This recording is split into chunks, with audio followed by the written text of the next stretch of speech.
Guys, അപ്പോൾ നമ്മൾ ബോട്ടൊക്കെ കയറി നേരെ പോകുന്നത് വൈക്കത്തേക്കുണ്ടാവും. വൈക്കത്തെ അഷ്ടമിയാണുള്ള പരിപാടിയാണ്. എൻ്റെ ജീവിതത്തിൽ ആദ്യത്തെ ഒരു സംഭവമാണ്. അപ്പോൾ നല്ല കളർഫുൾ പരിപാടിയായിരുന്നു വൈക്കത്ത്. അപ്പോൾ നമ്മൾ കയറുന്ന വശത്ത് തന്നെ അതേ ഒരു കിട്ടിലം ഒരു ശിവൻ്റെ ഒരു രൂപം വരക്കുവാണ്ടോ. നല്ല അടിപൊളി ഒരു രൂപം വരുന്നുണ്ടോ.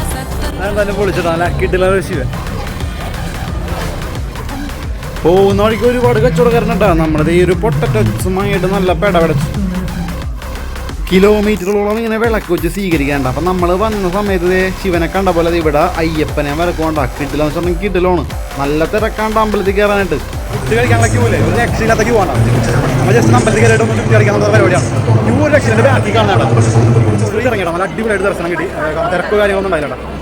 ഭയങ്കര പേരും ഒരുപാട് ശേഷം വന്നത് ഫസ്റ്റ് ടൈമാണ് അഷ്ടമിയുടെ വിസിറ്റ്. എന്തായാലും അടിപൊളിയായിരുന്നു. ഒരുപാട് കാഴ്ചകളാണ് ഇവിടെ കാണുന്നത്. ഇവിടെ പരിപാടികൾ തീരുന്നില്ല കേട്ടോ. വെളുപ്പിന് 4 മണിക്കാണ് ഉപചാരം ചൊല്ലി പിരിയാൻ.